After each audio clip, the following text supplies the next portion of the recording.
በዚህም ሁኔታ ላይ ሳሉ አንድ ቀን ልጅቷ ከጓደኛዋ ጋር ውሃ ለመቅዳት ወደ ወንዝ ይወርዳሉ። በመንገዳቸውም ላይ አንድ ጠበብ ያለ ሸለቆ ነበር። በዛ ሸለቆ በኩል በሚያልፉ ጊዜ አንድ የሚያስፈራ የሰው ምስል ያለውን ነገር ተመለከቱ።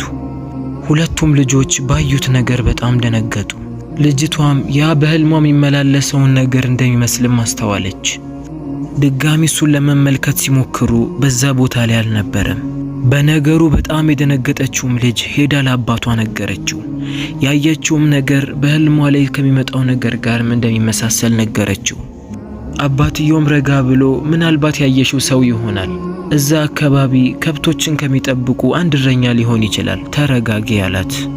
ማታ ላይም አባትየው እንደተለምዶ እሳትን አቀጣጥሎ ቁጭ ብሎ ሳለ የሆኑ ጀማዓዎች ወደሱ ጋር ሲመጡ ይመለከታል። ወደሱም ቀረብ ብለው ሲመለከታቸው በሰፈሩ ላይ ያሉ ጎረቤቶቹ ነበሩ። አባትየውም እንግዳ ሆኖ እሱ ጋር ስለመጡ በጣም ደስ አለው። አቀባበልም አደረገላቸው። ለተወሰነ ሰዓትም እዛው ጋር ከተጨዋወቱ በኋላ ጎረቤቶቹ የመጣንበት ጉዳይ ፍቃደኛ ከሆንክ ያለችህን ሴት ልጅህን ለኛ ልጅ እንድትድርልን ፈልገን የመጣነው አሉት። አባትየውም ይህንን ሐሳብ ሲሰማ በጣም ደስ አለው። እኔ ፍቃደኛ ነኝ፣ ጉዳዩን ለልጄ ላሳውቃትና በቀጣዩ ቀን ነግራችኋለሁ ይላቸዋል። አባትየውም እንግዶቹን ከሸኛቸው በኋላ ልጁን አስጠራትና ከጥሩ ጎረቤታቸው ጋር ሊድራት እንደሚፈልግ ነገራት። በዚህ ሐሳብ አንቺ ምን ትያለሽ፣ ፈቃደኛ ነሽን ብሎ ጠየቃት። ልጅቷም በደስታ ዝም አለች።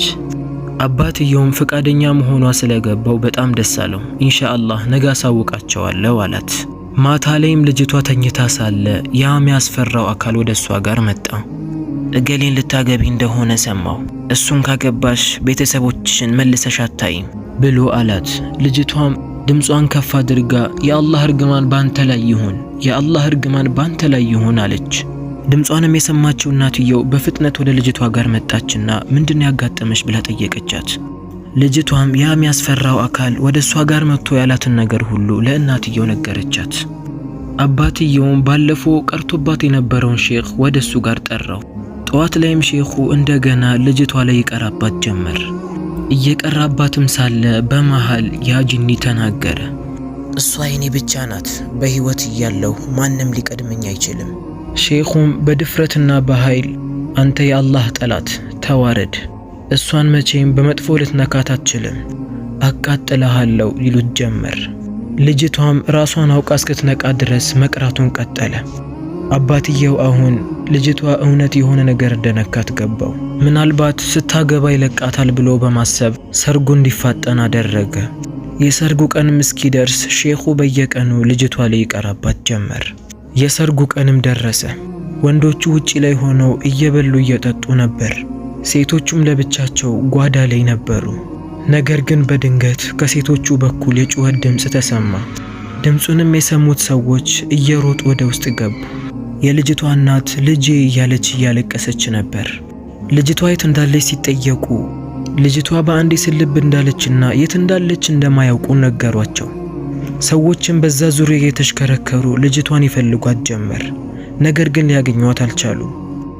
ወንዶችም በየአቅጣጫው ተበትነው ልጅቷን ለመፈለግ ተስማሙ። ሁሉም ሰው በሐሳቡ ተስማምቶ በየአቅጣጫው ተበትነው ልጅቷን ይፈልጓት ጀመር። ነገር ግን መሽቶም ስለነበር ምንም አይነት ፍንጭን ሊያገኙ አልቻሉም።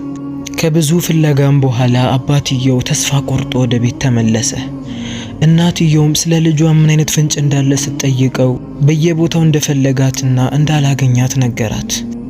ከዛም ሁሉም ሰዎች ልጅቷን ለመፈለግ ከተሰማሩበት በኋላ ተስፋ ቆርጠው ተመለሱ። አንድም ሰው ግን ፍንጭ እንኳን ሊያገኝ አልቻለም። አባትየው ለተከታታይ ብዙ ቀናት ተስፋ ሳይቆርጥ ልጁን መፈለጉን ቀጠለ። ነገር ግን ትርፉ ድካም ብቻ ሆነበት።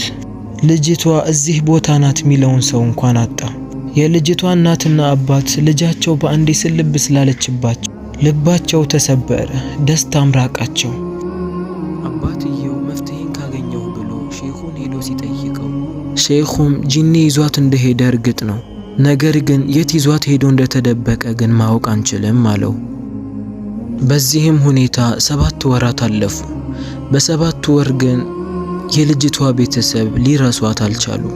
ሁል ጊዜ ትዝ ትላቸዋለች። ምክንያቱም ጉዳዩ አዲስ ስለሆነባቸው ነበር። አንድ ቀንም አንድ ወጣት ከሐጅ እየተመለሰ ነበር። በመንገዱ ላይም ሳለ ውሃ ይጠማዋል። ውሃንም ፍለጋ ዞር ዞር ማለት ይጀምራል። ነገር ግን ውሃን ሊያገኝ አልቻለም። በድንገትም ወደ ሰማይ ቀና ብሎ ሲመለከት አሞራዎች ከላይ ሲዟዟሩ ይመለከታል። እኒህ አሞራዎች እንደዚህ የሚበሩት ምናልባት ውሃ ያለበት ቦታ ላይ ይሆናል አለና አሞራዎቹ ወዳሉበት ቦታ መሄድ ጀመረ። እንዳሰበውም በዛ ቦታ ላይ ውሃ ኖሮ ያገኛል። ወደ ውሃውም ወርዶ ለራሱም ለመጠጣት በእቃውም ለመያዝ ያስባል። ወደ ውሃውም ወርዶ እየጠጣ ሳለ በድንገት አንድ ሴት ፊቱ ላይ ድቅን ትላለች።